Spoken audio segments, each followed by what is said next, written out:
Hello friends, स्वागत है आप सभी का हमारे यूट्यूब चैनल यूएलपी मैथमेटिक्स पर। तो आज एक हम नया टॉपिक स्टार्ट करने जा रहे हैं, दैट इज रिलेशन।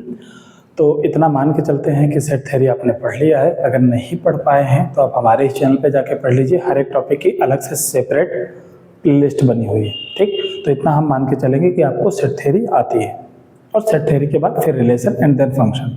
तो टॉपिक का नाम जो 12th क्लास की बुक्स में आता है वो रिलेशन एंड फंक्शन नाम से आता है, और हमें पढ़ना है सबसे पहले रिलेशन। इसलिए हम पहले प्योरली रिलेशन की बात करेंगे। हमारा आज का टॉपिक है रिलेशन, ठीक है। मैथमेटिक्स में रिलेशन का क्या मतलब है, आपसी संबंध की बात नहीं कर रहे हैं, ठीक है। ओके नाउ, तो बड़े इत्मीनान से, जैसे क्या होता है कि भले ही वीडियो थोड़ा सा 5 मिनट लंबा हो जाए, लेकिन हर बात को बड़े इत्मीनान से मुझे कहना है, और ये एक्सपेक्टेशन है कि आप भी उसको बड़े ढंग से सुनोगे। एक एक चीज़ को अपने थोड़ा फ्लो में बताएंगे। जहाँ पे थोड़ा धीमा बताना होगा धीमा बताएंगे, और चैप्टर के शुरुआत में भले पूछो होना ही ऐसा चाहिए। अच्छा, इसको शुरू करने से पहले एक चीज़ बता दूँ कि इसमें ये एक्सपेक्टेशन बिल्कुल मत करना कि सर कोई फॉर्मूला बताएंगे और उस फॉर्मूले से सवाल हम फटाफट लगाएंगे। हाँ, होते हैं फॉर्मूले, लेकिन ये टॉपिक ऐसा है नहीं कि इसमें सिर्फ फॉर्मूला का फटाफट क्वेश्चन करो। ये एक मैथमेटिक्स का एक ऐसा टॉपिक है जिसमें एक जैसे सेट हो गया, रिलेशन हो गया, एंड कुछ हद तक फंक्शन। ये मैथमेटिक्स का एक वो पोर्शन है जो एक अपने आप में एक अलग लैंग्वेज है, ठीक है। अगर लैंग्वेज और लॉजिकल माइंड से अगर उन पे कमांड है तो ये टॉपिक और खूबसूरत लगता है। तो ये मान के चलना, ये मैथमेटिक्स नहीं, एक हम मैथमेटिक्स की ही एक डिफरेंट टाइप की लैंग्वेज सीखने जा रहे हैं, ठीक। हालांकि सेट थ्योरी में तो बहुत हद तक बता रखा है, लेकिन फिर भी वही सेट थ्योरी वाली ही अप्रोच चलेगी, ठीक है। फॉर्मूला लगा के क्वेश्चन फटाफट करना, ये न्यूमेरिकल मैथमेटिक्स वाला टाइप का नहीं है ना। अब रिलेशन क्या होता है ये समझाने के लिए मुझे सबसे पहले बताना पड़ेगा कार्टेशियन प्रोडक्ट क्या होता है। हालांकि सेट थ्योरी में कभी कभी मैं बता देता हूँ और कभी कभी नहीं भी बताता हूँ, तो इस टॉपिक में वहीं से शुरुआत होती है। कार्टेशियन प्रोडक्ट क्या होता है? तो प्रोडक्ट का सीधा सीधा मतलब होता है, अगर अर्थमेटिक में देखो तो होता है मल्टीप्लिकेशन। तो मल्टीप्लिकेशन यानी प्रोडक्ट, यानी कि अगर हम 4 × 3 लिख दें तब भी 12 आएगा, और 3 × 4 लिख दें तब भी 12 आएगा। तो यहाँ पर ये मल्टीप्लिकेशन ऐसा है जिसमें नंबर्स को या चीज़ों को रिवर्स करने पे मल्टीप्लिकेशन के अमाउंट पे फर्क नहीं पड़ता, ठीक। इसी तरह कई और टाइप के मल्टीप्लिकेशन होते हैं जहाँ पर फर्क पड़ता है। अगर ऑर्डर चेंज कर दो तो वैल्यू बदल जाती है, आंसर बदल जाते हैं, सॉल्यूशन बदल जाता है। अब आपकी लोगों की समझ के लिए मैं इतना बता देता हूँ, जैसे वेक्टर में भी मल्टीप्लिकेशन किया जाता है। एक तो डॉट मल्टीप्लिकेशन, हाँ मल्टीप्लिकेशन ना बोल के वहाँ प्रोडक्ट बोल देते हैं, तो डॉट प्रोडक्ट और क्रॉस प्रोडक्ट। ऐसे ही एक आता है कार्टेशियन प्रोडक्ट, जहाँ में एक सेट को दूसरे सेट से मल्टीप्लाई करा जाता है, तो उसको हम लोग बोलते हैं कार्टेशियन प्रोडक्ट। तो यहाँ पर ऐसा है, बट एक टर्मिनोलॉजी आती है कार्टेशियन प्रोडक्ट।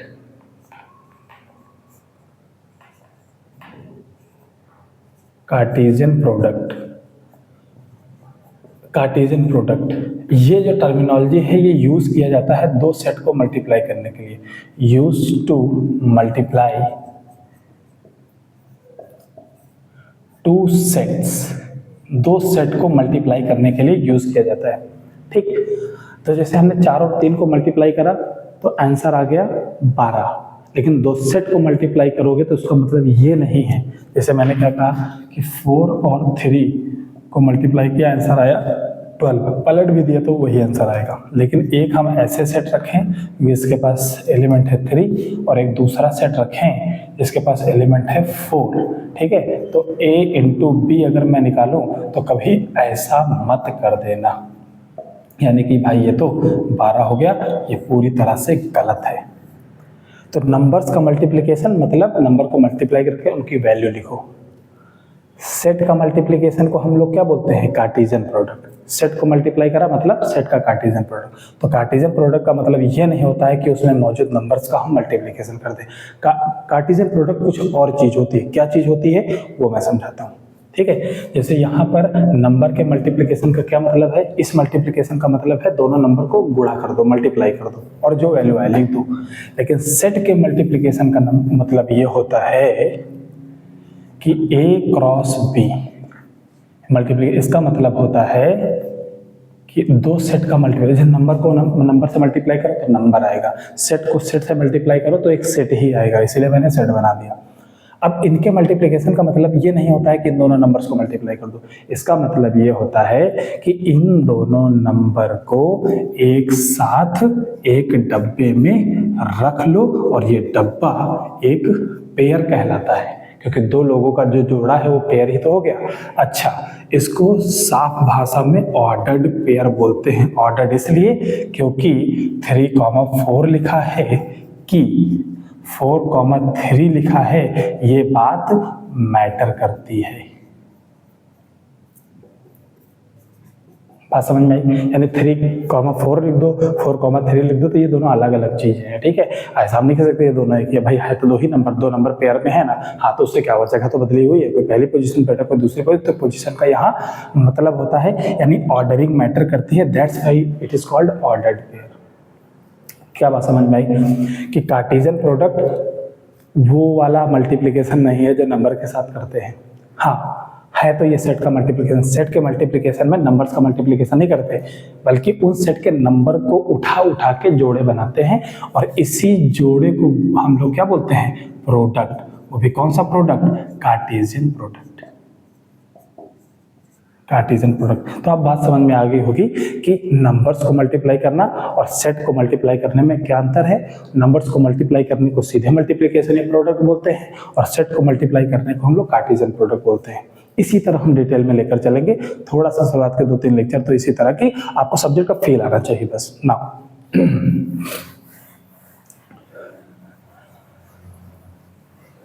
अब यहां से मैं डेफिनेशन देने जा रहा हूं और यहां से आपको बात समझ में आ जाएगी, ठीक है।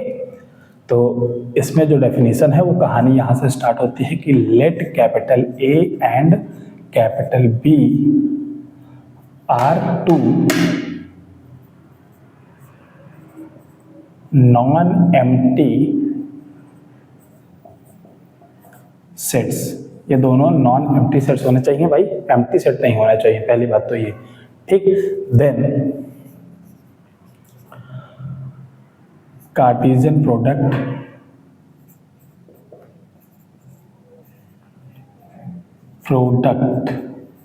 वो क्या है, एक पेयर। कार्टेशियन प्रोडक्ट क्या होता है, एक पेयर होता है। Cartesian product is a pair of elements of A and B। Cartesian product क्या होता है, एलिमेंट्स का पेयर होता है ए और बी में मौजूद एलिमेंट्स का, and it is denoted by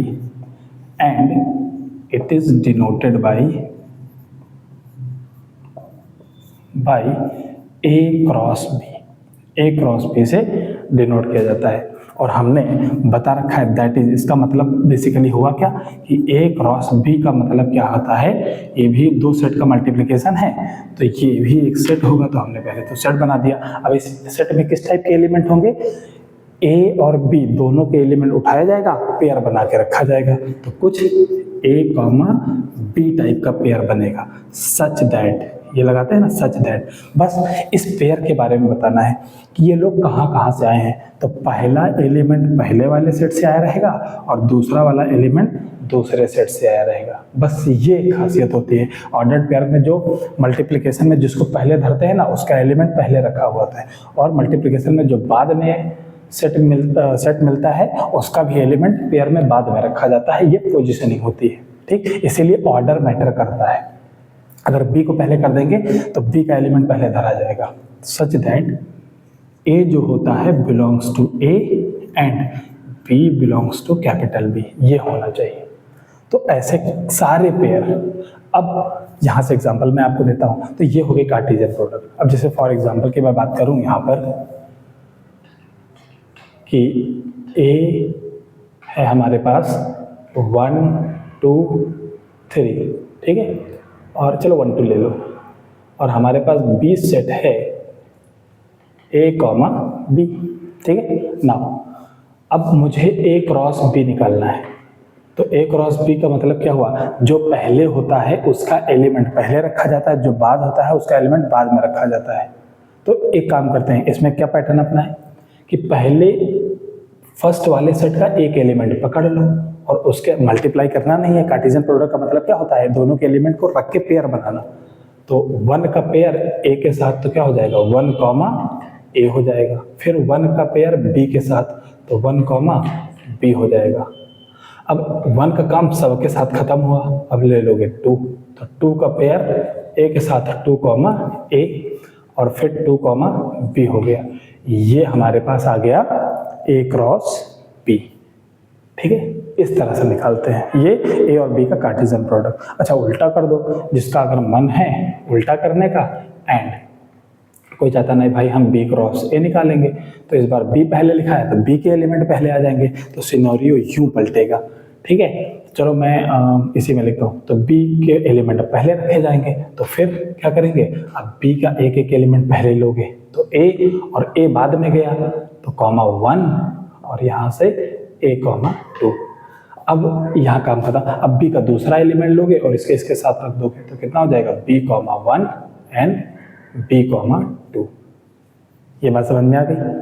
हाँ, तो इस तरह से हम निकालते हैं कार्टेशियन प्रोडक्ट। यहाँ पर मैं आपको एक बात बताता हूँ कि मैंने पहले ही बोला था ऑर्डर मैटर करता है, पोजीशन मैटर करती है, इसीलिए 1 कॉमा ए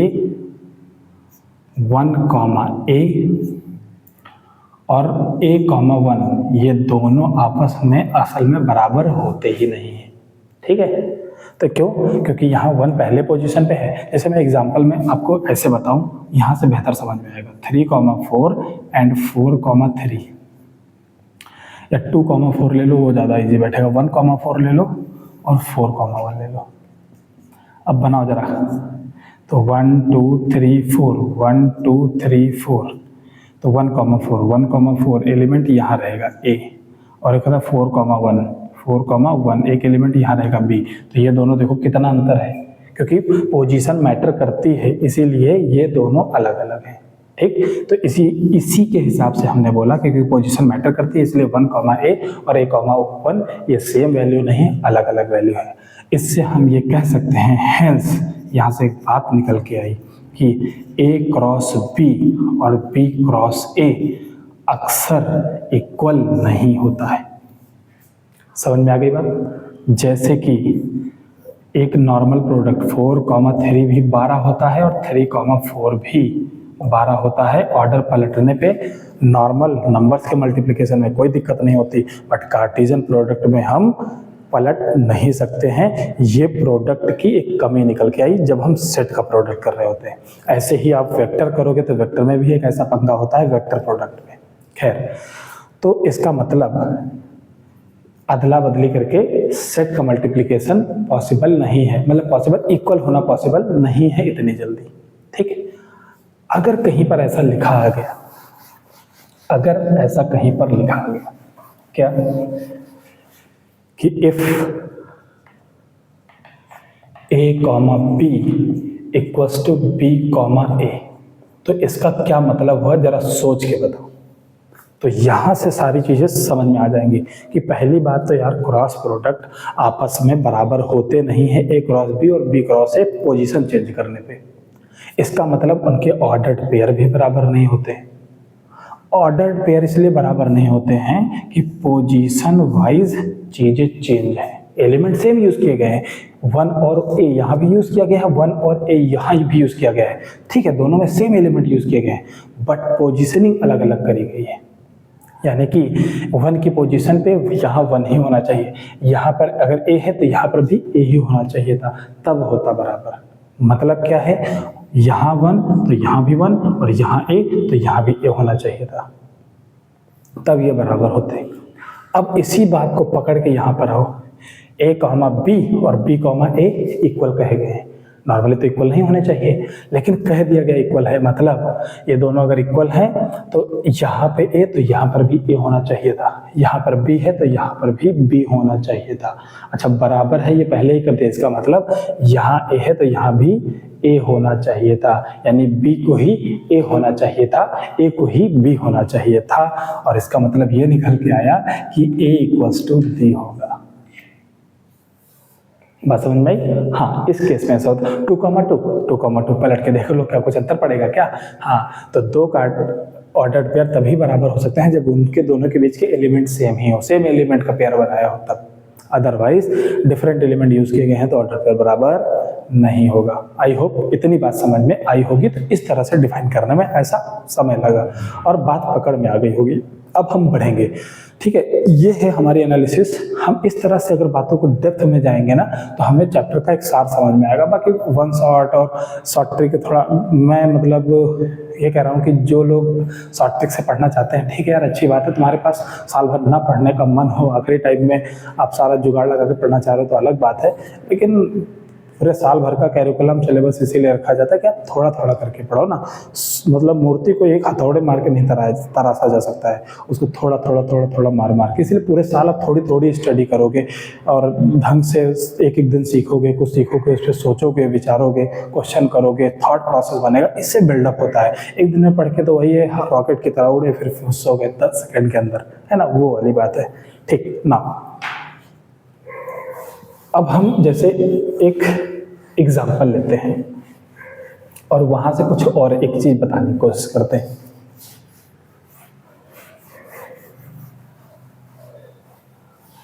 हाँ, ओके, नाउ जैसे एक एग्जाम्पल है कि हमने एक सेट ले लिया 1, 2, 3, ठीक है, और एक दूसरा सेट हमने ले लिया ऐसे 8, 9, ठीक है। अब हमने निकाला A क्रॉस B। अब A क्रॉस B निकाला तो पहले एक एलिमेंट पकड़ो और इनके साथ पेयर बना दो। तो 1, 8 और 1, 9, फिर 2, 8 और 2, 9 और फिर 3, 8 इधर लिख देता हूँ। 3, 8 और 3, 9। ओके, नाउ तो ये हमारे पास हो गया A क्रॉस B। अब अगर इसमें देखो तो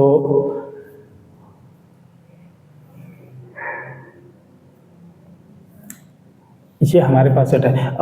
तुम लोग सबसेट का कॉन्सेप्ट जानते हो? एक मिनट यार, जरा बाहर से डिस्टर्बिंग में जरा सा ये डिस्टर्बेंस में डाल के आता हूँ।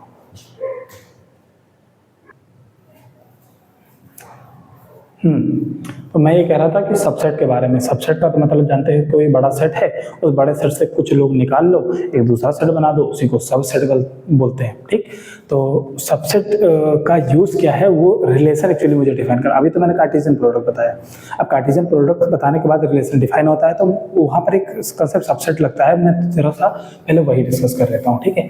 इस पर आएंगे हमें थोड़ा सा छोटा सेट लेके चलेंगे ताकि आपको बेहतर समझ में आए। जैसे हमारे पास एक सेट है, ठीक है ना, A, B, C, D and dot dot dot.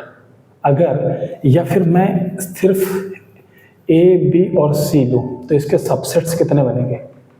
Subsets of A, तो एक तो 5, भाई एम्प्टी सेट सबका सबसेट होता है, फिर सिंगल सिंगल एलिमेंट लेके सबसेट बना दो ये, फिर दो एलिमेंट लेके A, B, C और C, A, और फिर A, B, C। ये हमारे पास सबसेट हो गया 1, 2, 3, 4, 5, 6, 7, 8। हालांकि जो नंबर ऑफ सबसेट्स होते हैं ना, नंबर ऑफ सबसेट्स सेट पढ़ने के बाद ये मालूम होता है आप लोगों को, लेकिन मैं लिख दे रहा हूँ कि 2 to power n लिखा जाता है, जहां पर वेयर जो n होता है number of element in A, number of elements in A, ठीक। तो इस तरह से सबसेट बनाया जाता है। ये किसके सबसेट हैं? A के सारे सबसेट। अब यही चीज मैं एक नए सेट के सबसेट लिखता हूं। जैसे क्या है, ये एक सेट A है और इसके ये रहे 8 सबसेट। ऐसे ही कार्टेशियन प्रोडक्ट भी एक सबसेट ही होता है कि नहीं होता है? अच्छा, जब कार्टेशियन प्रोडक्ट एक सेट होता है तो उसके भी कई सारे सबसेट बन सकते हैं। बिल्कुल, जैसे मैं यहाँ पे दिखाता हूँ क्या, कि मान लो A हमारे पास है 1, 2, ठीक है, और B है हमारे पास, एक से सिंपल दे दिया मैंने A, ठीक है। तो हमारे पास जो A क्रॉस B निकला वो निकला 1, A एंड 2, A। अच्छा, ये भी क्या है? एक सेट ही तो है, A क्रॉस B एक सेट है। हाँ, बस इस वाले सेट में जो अंदर मौजूद मेंबर्स हैं वो एलिमेंट्स कहे जाते हैं, और ये सेट में जो अंदर मेंबर्स हैं उनको ऑर्डर्ड पेयर बोला जाता है। बस यही फर्क है, बाकी है तो एक सेट ही। नाउ अगर मैं यहां पर चाहूं कि मैं सबसेट्स लिखूं, subsets of A cross B, पहली बात तो फाई, फिर सिंगलटन 1, A, ठीक है। जैसे वहां एक एलिमेंट लेके बनाते थे, यहां भी एलिमेंट ऑर्डर पेयर फॉर्म में है तो ऐसे बनाएंगे। और फिर सिंगलटन 2, A, और फिर एक सबको लेकर बना दो 1, A और 2, A। तो ये टोटल 4 सबसेट्स बन गए। हाँ, क्योंकि इसके पास कितने एलिमेंट थे, 2 एलिमेंट थे, तो सबसेट्स कितने बनने हैं, 2 टू पावर n यानी 2, जिसको कार्डिनलिटी ऊपर की होती है, यानी जितने एलिमेंट इसमें होते हैं 2 की पावर में उतने लगा दो, उतने सबसेट बनेंगे, तो 4। ठीक, ये बात सेट थ्योरी में यार आप लोग जानते हो, इसलिए मैंने मतलब ऐसे बताया। हाँ, 4 सबसेट बनेंगे। अगर यहाँ पर 3 एलिमेंट गलती से बन जाते तो 3 एलिमेंट बन जाते तो सबसेट कितने हो जाते, 8 हो जाते। खैर, अब हमारे पास इतने सबसेट हैं, 1, 2, 3 और ये 4 सबसेट्स हमारे पास हैं। अच्छा, ये जो सबसेट्स हैं एक नॉर्मल सेट के सबसेट्स हैं, और ये जो सबसेट्स लिखे हुए हैं वो एक कार्टेशियन प्रोडक्ट के सबसेट्स हैं। अब यहाँ से रिलेशन डिफाइन होता है, यहीं से आता है कंसेप्ट रिलेशन का। रिलेशन क्या कहता है कि रिलेशन बेसिकली होता क्या है कि 2 सेट ले लो और दोनों सेट का कर दो क्रॉस प्रोडक्ट, और उस क्रॉस प्रोडक्ट के लिखो सबसेट। अब किसी भी 1, 2, 3, 4 इन चारों में से किसी भी सबसेट को उठा लो, वो रिलेशन कहलाता है। क्या कहलाता है, रिलेशन कहलाता है। यानी कि any subset of A cross B is called relation. समझ में आया? यानी कि रिलेशन क्या है, रिलेशन एक तरह का सबसेट है, सबसेट ही है, वो भी किसका सबसेट है, वो सबसेट है कार्टेशियन प्रोडक्ट का, कार्टेशियन प्रोडक्ट का। ठीक है, रिलेशन क्या है, एक सबसेट को ही हम रिलेशन बोलते हैं। रिलेशन मतलब सबसेट, हाँ, लेकिन सबसेट किसका, कार्टेशियन प्रोडक्ट का। कोई भी सबसेट उठा लो, उसको चाहे सबसेट बोलो चाहे रिलेशन बोलो, बस नामकरण किया गया है, सबसेट को ही रिलेशन बोल दिया गया है। बस वो सबसेट किसका होना चाहिए, क्रॉस प्रोडक्ट का होना चाहिए। तो यहाँ से डेफिनेशन लिखते हैं। अब मैटर तो समझ में आ गया, जैसे ये एक रिलेशन है, ये एक रिलेशन है, ये भी एक रिलेशन है। ठीक, नाउ तो let A and B are non empty sets. Non empty क्यों होना जरूरी है, क्योंकि रिलेशन डिफाइन करना है, और रिलेशन क्या होता है, subset of A cross B होता है। तो ए क्रॉस बी तभी निकाला जा सकता है जब दोनों नॉन एम्प्टी हो। तो A and B are non empty sets. Then any subsets of A cross B defines a relation denoted by R, R से इसको डिनोट करते हैं। बात समझ में आ गई कि नहीं आ गई? हाँ, तो यानी कि A क्रॉस B का कोई भी सबसेट ले लो, वो क्या डिफाइन करेगा, डिफाइंस मतलब बन जाएगा। क्या बन जाएगा, और रिलेशन बन जाएगा, और उसको R से डिनोट करते हैं। यानी कि दैट इज जो R है वो एक रिलेशन क्या होगा। अच्छा, रिलेशन में किस टाइप के एलिमेंट रहेंगे, ऑर्डर्ड पेयर फॉर्म में रहेंगे। क्यों, अबे रिलेशन है क्या, रिलेशन तो क्रॉस प्रोडक्ट का ही सबसेट है ना, तो क्रॉस प्रोडक्ट में एलिमेंट कैसे होते हैं, ऑर्डर्ड पेयर फॉर्म में। तो रिलेशन में भी एलिमेंट कैसे रहेंगे, ऑर्डर्ड पेयर फॉर्म में। यानी कि A cross A, B type के रहेंगे, जहां में फर्स्ट एलिमेंट A से आया रहेगा और सेकंड एलिमेंट B से आया रहेगा। हाँ, बस फर्क इतना होगा कि ये क्या होगा, एक A क्रॉस B का कोई सबसेट होगा। बात समझ में आई कि नहीं आई? अब यहाँ से मैं आपको एक सबसेट बना के दिखाता हूँ, इतना आपने अगर नोट कर लिया। अच्छा, मैं एक चीज़ बताता हूँ, जैसे एलिमेंट A, ये B एलिमेंट सेट A में है, तो हम यहाँ पर लिख सकते हैं कि B जो है बिलोंग्स टू A। ठीक है। एंड डी अगर एलिमेंट नहीं है तो कहेंगे d does not belongs to A. उसी तरह यहाँ पर भी जैसे 1 कॉमा ए क्रॉस बी में है तो लिखेंगे belongs to A cross B. अच्छा, कोई 3 कॉमा ए इस सबसेट में क्रॉस प्रोडक्ट में नहीं है तो क्या लिखेंगे 3 comma A does not belongs to A cross B. ये मैंने ऐसे तुम्हारी जनरल नॉलेज के बता दिया, इसका यूज नहीं करूंगा। तो इसको रफ करते हैं और एक एग्जांपल से समझते हैं आगे की बात।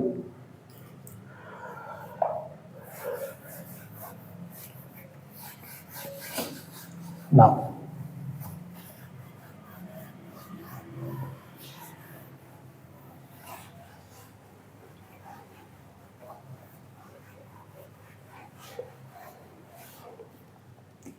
फॉर एग्जाम्पल जैसे एक एलिमेंट में लेता हूँ 1 कॉमा 3 कॉमा 4, ठीक है, और बी सेट लेता हूँ मैं ए कॉमा बी। चलिए ले ली भाई। अब मैं अगर ए क्रॉस बी निकालूँ तो यार कुछ ज़्यादा ना हो जाए, बहुत ज़्यादा हो जाएगा। 3 2 जा 6, 2 2 4, छोटा बनाने के लिए यार भाई थोड़ा भी है ना, इतने में ही तो हवा टाइट हो जाएगी ना। ए क्रॉस बी हमारे पास कितना आएगा 1 कॉमा ए 1 कॉमा बी, फिर 3 comma A and 3 comma B. अच्छा, अब इसके सबसेट्स निकालें तो इसके पास कितने एलिमेंट हैं, 4 एलिमेंट हैं, तो इसके सबसेट कितने बनेंगे 2 टू पावर 4, यानी कि 16 सबसेट्स बनेंगे। So subsets of A cross B सारे अगर लिखो तो 16 लिखने पड़ेंगे। क्या, एक तो 5, फिर सिंगलटन 1 कॉमा ए, फिर singleton 1 comma B order pair में, और 3 कॉमा ए, फिर 3 कॉमा बी, फिर दो एलिमेंट लेके 1 कॉमा ए 1 कॉमा बी, फिर 1 कॉमा ए 3 कॉमा ए। ऐसे नहीं, आपस में जितने पेयर पॉसिबल है, बहुत सारे पॉसिबल हैं।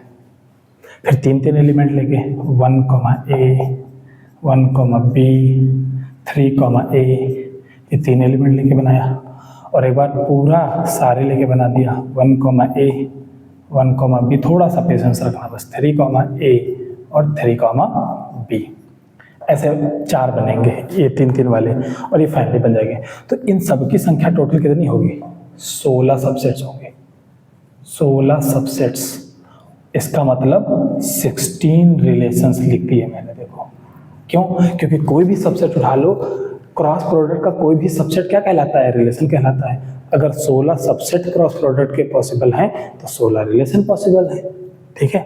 अब इन 16 रिलेशन में से मैं कोई एक रिलेशन उठा लूँ, कोई एक रिलेशन, जैसे मैंने एग्जांपल के तौर पे ये उठा लिया, तो late R B a relation, और वो क्या हो जाएगा 1 कॉमा ए और 3 कॉमा ए। चलो मैं 3 कॉमा ए लेके 3 कॉमा बी ले लूँ, ऐसे आगे वो भी तो छुपा होगा बाकी के में। 3 कॉमा बी, ये एक रिलेशन है। और बताओ क्या ये ए क्रॉस बी का सबसेट नहीं है, क्या है ना, ए क्रॉस बी क्या है, ये है ना। इन्हीं के कौन से 1 कॉमा ए और 3 को 2 एलिमेंट को उठा के मैंने एक सबसेट बनाया, तो है कि नहीं सबसेट। तो ये हमारे पास प्रॉपर रिलेशन का फॉर्मेट कि भाई उसी तरह लिखते हैं हम, और बस बशर्ते ए क्रॉस बी का सबसेट होना चाहिए। अच्छा, पूरा ए क्रॉस बी लेने के रिलेशन बनाएगा, बिल्कुल बनाएगा। हर सेट अपना खुद का भी सबसेट होता है, इसलिए वो ओरिजिनल सेट भी क्या रिलेशन डिफाइन करेगा। भाई यहाँ पर देख लो ना, यहाँ पर अगर मैं लिखूँ, अब यहाँ पर कुछ टर्मिनोलॉजी मुझे समझानी है। क्या, कि यहाँ पर लिखेंगे हेयर 1 कॉमा ए मौजूद है तो बिलोंग्स टू आर, यानी रिलेशन में बिलोंग करता है। रिलेशन को बिलोंग करता है, इट मीन्स दैट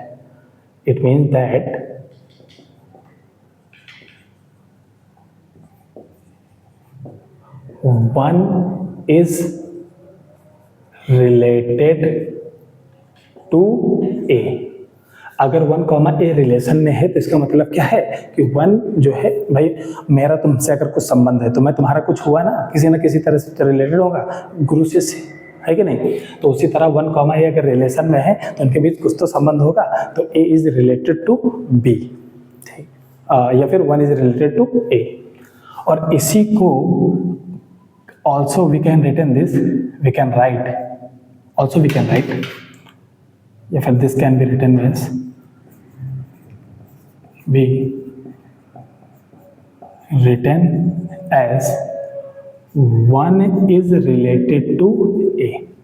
तो ये जो it means that 1 is related to A, ये जो भाषा बोली गई है ना, इसका मतलब शॉर्ट में ये हुआ 1 is related to A या 1 R A लिख दो, बातें की हुई, ठीक। उसी तरह and 3 comma B belongs to R, तो इसका मतलब क्या हुआ 3 is related to B, इसका मतलब ये हो गया। नाउ ऑल्सो हम यहाँ पर देख पा रहे हैं कि ऐसा कोई एलिमेंट जैसे 4 कॉमा ए या 4 कॉमा ए जो है ये रिलेशन में नहीं है, does not belongs to R. तो इसका मतलब क्या हुआ, that is 4 is not related to a. अच्छा, ए से रिलेटेड नहीं है तो इसका मतलब क्या हुआ 4 इज रिलेटेड टू ए को ऐसे लिखा जाएगा और नॉट रिलेटेड टू को ऐसे काट दिया जाएगा। तो अलग अलग नोटेशन है, जैसे कि ये नोटेशन और ये नोटेशन सेम है, दोनों का मतलब सेम हुआ, लेकिन ये बिलोंग्स टू फॉर्म में लिखा है और ये ऐसे लिखा है। उसी तरह इसका और इसका सेम मतलब हुआ, बस लिखने का तरीका अलग हुआ। तो एक बात ये समझ में आई। अब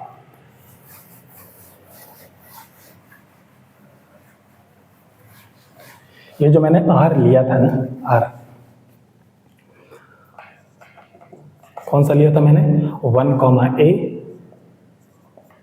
और 3 कॉमा बी, ठीक।